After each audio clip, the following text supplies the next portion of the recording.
चलो स्टार्ट करते हैं। स्वागत है दोस्तों आपका मेरे चैनल सुपर लेवल मानवा में। फिर जियोन बोलने लगता है, मैं तुम्हारे दिल को इनहेरिट करूंगा और तुम्हारा साथ में मून डिवीजन का डिसाइपल भी बनूंगा। फिर ब्लू स्पिरिट फुल एटीट्यूड में बोलने लगती है, चलो अब से तुम मुझे मास्टर बोला करोगे। फिर जियोन उसको मना कर देता है, मैं तुम्हें मास्टर नहीं बोलूंगा। फिर ये बात सुन के ब्लू स्पिरिट थोड़ी सी पागल हो जाती है और बोलने लगती है कि तुम क्या मुझे मास्टर नहीं बोलोगे, तुमको मुझे मास्टर बोलना ही पड़ेगा, तुम भी तो सावन को मास्टर बोलते हो।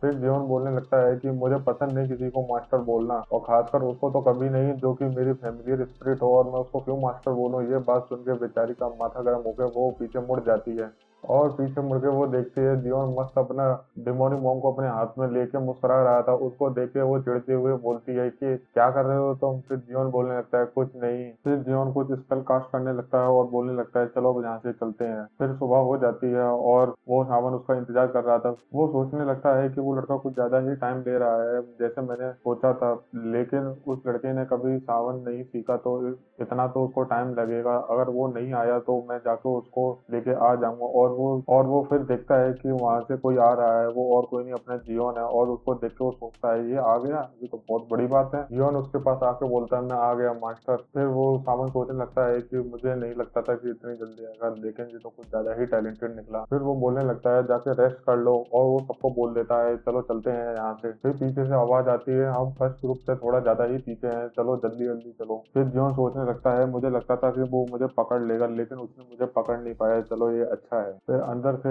एक डॉल बोलने लगती है, मैंने एक्सपेक्ट नहीं करा था कि मैं इस ऐसी घटिया सी डॉल में जाके रहूंगी। फिर वो पुरानी बातों को याद करने लगता है, जब जियोन ने ब्लू स्पिरिट को इस पपेट में डाला था तब वो क्रैक हो गई थी, और वो सोचने लगता है कि इसकी दिल इतनी ताकतवर है कि ये थोड़ा सा भी मूव करे तो ये पूरी की पूरी इस डॉल को तोड़ देगी। बेचारे ब्लू स्पिरिट तो कुछ नहीं कर पाती, और जियोन उसको बोलने लगता है कि मैं अगली बार तुम्हारे लिए एक परफेक्ट वेसल ढूंढूंगा, प्लीज इस बार इसके अंदर चले जाओ, बस थोड़े से ही टाइम के लिए, ज्यादा टाइम के लिए नहीं, मैं उसके बाद तुम्हारे लिए कोई परफेक्ट वेसल को ढूंढ दूंगा। फिर चलते चलते सुबह हो जाती है। वो पिछले 2 हफ्तों से लगातार चलते ही जा रहे थे, लेकिन उन पर कोई नजर रख रहा था और कोई नहीं उस पर अपना गोचान ही नजर रख रहा था। और वो सोचने लगता है कि मैं क्यों यहाँ आया हूँ, वो तो यहाँ से चला गया, मेरे को तो नहीं आना चाहिए था यहाँ पे। फिर वो सोचने लगता है कि चलो मैं आ ही जाता हूँ, क्योंकि मेरा और उसका कनेक्शन हो चुका है, क्योंकि मैं उसकी अब फैमिलियर बन चुकी हूँ, और मुझे लगता है कि अगर वो मरा तो मैं भी मर जाऊंगा इस चक्कर में यहाँ मैं आया, वरना मैं तो आता ही नहीं, मैं वहां से ही चला जाता।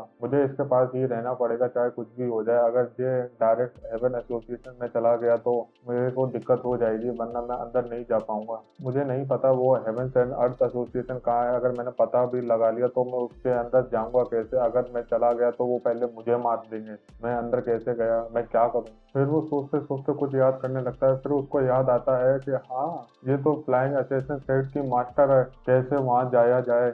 फिर वो सोचने लगता है, अपने दिमाग पे पूरा जोर डालता है और वो और सोचता है। फिर उसको कुछ गंदा ही याद आता है, फिर उसको छोड़ देता है। फिर बोलता है नहीं नहीं मैं नहीं करूंगा, और ये वो कुछ ज्यादा ही तेज बोलता है, और ये वाली हरकतें करने से आवाज होने लगती है, और वो सैनिक उसको नोटिस कर लेते हैं। फिर वो डर के वहां कहीं पत्थर के पीछे छुप जाती है। फिर सोचने लगती है कि मुझे ऐसा नहीं करना चाहिए, अगर मैं करूंगी तो मैं यहाँ फंस जाऊंगी। फिर वो उनके पीछा करने लगती है, और वो देखती है कि वो काफी सारे बच्चों को लेके आ रहे थे। उन बच्चों की उम्र ज्यादा से ज्यादा 20 साल ही थी, उससे ज्यादा नहीं थी।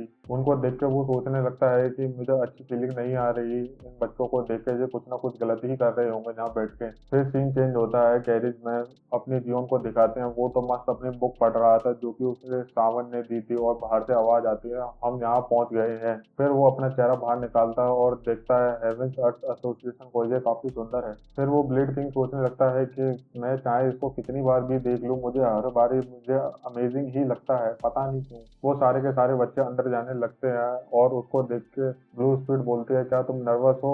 फिर जियोन बोलता है नहीं मैं नर्वस नहीं हूँ। फिर ब्लू स्पिरिट बोलने लगती है तुम्हें थोड़ा बहुत नर्वस होना चाहिए। फिर ब्लू स्पिरिट उसको बोलने लगती है क्योंकि तुम यहाँ पे इकलौते फर्स्ट ग्रेड के मार्शल आर्टिस्ट हो। इससे बड़ी ये बात है कि तुम 2 हफ्ते पहले सिर्फ थर्ड ग्रेड के मास्टर थे, अब तुम फर्स्ट रेड के मार्शल आर्टिस्ट बन चुके हो, ये भी बहुत बड़ी बात है। तुम्हें इससे भी आगे बढ़ना है तो जल्दी जल्दी यहाँ आके सारी चीजों को सीखना। ये बात सुन के जियोन बोलने लगता है, तुम टेंशन मत लो, जैसे कि मैंने वहां पे वो सारी की सारी डेथ क्यूआई को रोक लिया था, अब मैं यहाँ पे भी आके वही काम करूंगा और मैं जल्द से जल्द इम्प्रूव करूंगा अपनी मार्शल आर्ट में। ये बात सुन के ब्लू स्पीड बोलने लगती है कि तुम यहाँ पे अपना नाम क्लियर रखना। ये बताते हुए ब्लू स्पीड बड़ी खुश हो रही थी। इतने में जियोन बोलने लगता है, रुको रुको रुको, मुझे यहाँ पे कुछ गलत दिख रहा है। फिर वो खड़े होकर घूर के देखने लगता है और बोलता है कि मुझे नहीं लगता हम एंट्रेंस से जा रहे हैं, हम पीछे वाले रास्ते से क्यों जा रहे हैं। इतने में उसके कैरेक्टर का गेट खुलता है और वो देखता है वो सावन आ चुका है और बोलता है एक प्रॉब्लम हो गई है। उसको देख के जीवन बोलने लगता है, मास्टर हमको कहाँ लेके जा रहे हैं। फिर वो सावन बोलने लगता है कि अभी एक्सप्लेन करने का टाइम नहीं है, ये लो। फिर जीवन देखता है कि उसने उसको एक रिंग दी है। फिर वो सावन बताने लगता है कि ये वो चीज है जिससे तुम अपनी सॉर्सरी को यूज कर सकते हो बिना कोई चार्म और तलिस्मन के। फिर उसको देख के जियोन सोचने लगता है फिर उसको देख के जियोन सोचने लगता है कैसे ये कैसे कर सकता है। फिर वो सावन जियोन को बताने लगता है, मैंने इमेजिन नहीं करा था कि वो ऐसा करेगा, लेकिन उसने ऐसा कर दिया। फिर जियोन बोलता है, किसने कर दिया मास्टर। फिर वो बताने लगता है कि head of heaven's and earth association के मास्टर ने करा है, तुमको डायरेक्ट यहाँ भेजा है। फिर वो बताने लगता है कि उसका डायरेक्ट ऑर्डर आया है, दो भाइयों को सीधे भेज देना कॉर्स ब्लड वैली। फिर जियोन बोलता है कि क्या मतलब। फिर वो उस चीज को इमेजिन करने लगता है कि वहां पे लाशों का ढेर पड़ा हुआ है और वो वहां पे इकलौता खड़ा है। फिर वो सावन बताने लगता है कि वो ऐसी जगह है जहाँ पे बच्चों का टेस्ट लिया जाता है, तुम्हें वहां पे जाके सरवाइव करना है। उस जगह केवल 10% ही बच्चे बच पाते हैं, बाकी सारे के सारे बच्चे मर जाते हैं। ये बात सुन के जियोन सोचने लगता है, क्या वहां पर कितना कम चांस है जीने का। और वो इमेजिन करने लगता है कि वहां पे लाशों का ढेर पड़ा हुआ है और जीवन वहां इकलौता खड़ा है। वो सावन बोलने लगता है कि तुम टेंशन मत लो, मैं पवेलियन मास्टर से बात करूंगा तुमको यहाँ से निकालने के लिए, जब तक यहाँ जिंदा रहना। फिर पीछे से एक सैनिक आता है और बोलने लगता है कि तुम्हें यहाँ से जाना चाहिए, यहाँ पे सिर्फ वो बच्चे अलाउ हैं जो कि यहाँ टेस्ट हैं और कोई बाहर का बंदा यहाँ अलाउ नहीं है। फिर वो सैनिक जीवन के पास आते हुए बोलता है कि हे ऑर्थोडॉक्स के बच्चे, तुम्हारा स्वागत है इस ब्लड वैली में। फिर सीन चेंज होता है, वहाँ पे बच्चों को लेके जा रहे थे और देखते हैं कि वहाँ पे अपना यंगेस्ट भी था और वो सोचने लगता है कि मैं पिछले इतने हफ्तों से पास आउट था, अब मैं उठाऊं तो ये मुझे कहाँ लेके जा रहे हैं। और वो देखता है जियोन उसके आगे ही खड़ा था और वो सबको हटा के आगे जाने लगता है और पीछे से एक सैनिक उसके कंधे में मारता है और बोलता है, सीधे सीधे चलो, लाइन को तोड़ना मत। ये वाला फटका उसको कुछ ज्यादा ही तेज पड़ा और वो सोचने लगता है इन कमीनों ने मेरे इनर क्यूआई को भी बंद कर दिया है, इसकी वजह से मैं अपनी मार्शल आर्ट का भी यूज नहीं कर पा रहा।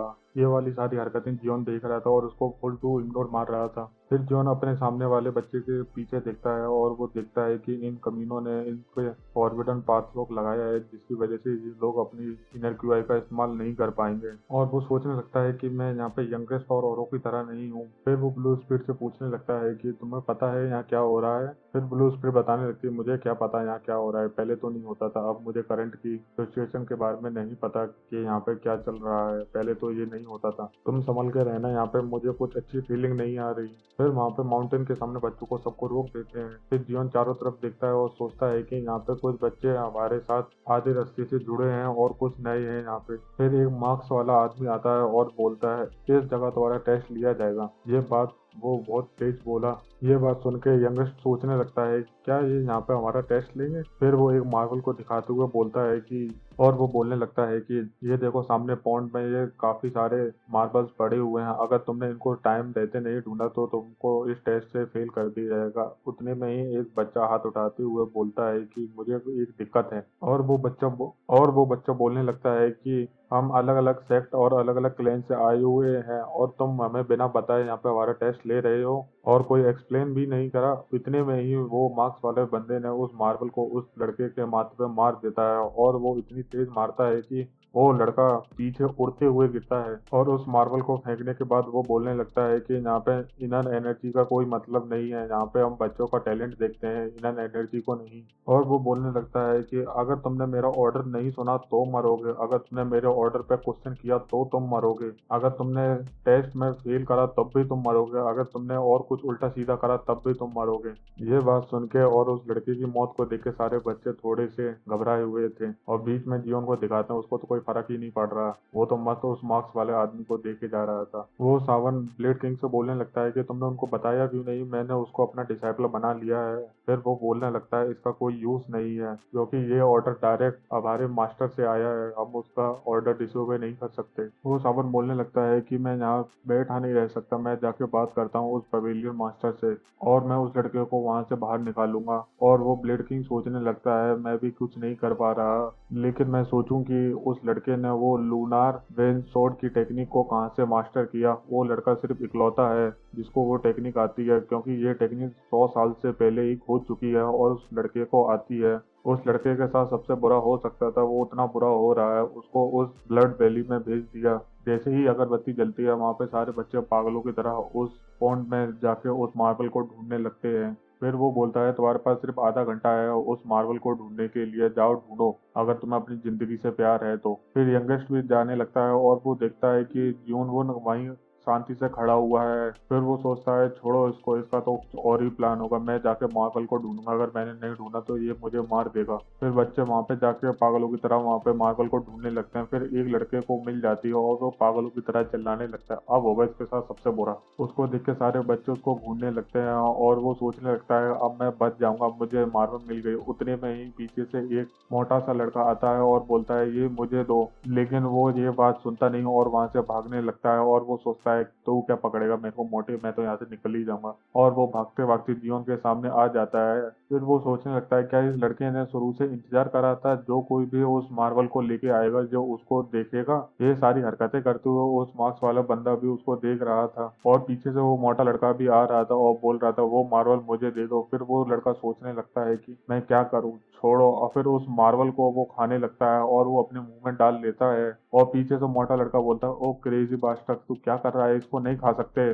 फिर वो उसको खा जाता है। उतनी में ही जियोन उसका गला पकड़ लेता है और उस गले को दबाने लगता है और उसको देखकर वहां के सारे बच्चे डर जाते हैं और सोचने लगते हैं ये क्या कर रहा है इसके साथ। फिर जियोन अपनी मुस्कुराहट के साथ बोलता है तुम मुझे कितना अनोइंग करोगे, क्या तुमने सोचा तुम इसको खाने से बच जाओगे। फिर जियोन उसका गला कुछ तेज ही दबाने लगता है। उसको देख के सारे बच्चे घबरा जाते हैं और साथ में वहां पर खड़े हुए सैनिक भी। उसका गला वो इतनी तेज दबाता है कि उसके गले में से वो उस रिंग को भी बाहर निकाल लेता है और उसकी वजह से उस लड़के की मौत हो जाती है। ये करते हुए बड़ी स्वैग से निकालता है वो को देख के सारे बच्चे सोचने लगते हैं ये किसने क्या करा और सारे बच्चे डर जाते हैं और वो मोटा लड़का तो खड़े खड़े ही गिर जाता है। फिर जॉन अपने खून वाले हाथों से वो उस रिंग को बाहर निकालता है और उस रिंग को लेके उस मास्टर के पास जाने लगता है और उसको दिखाता है देखो ये रही वो, मैं लेके आ गया इस रिंग को। उस मार्बल को देख के वो बोलता है चलो तुम पास हो गए। अगर वीडियो अच्छी लगे तो लाइक करो, कमेंट करो एंड सब्सक्राइब भी करो।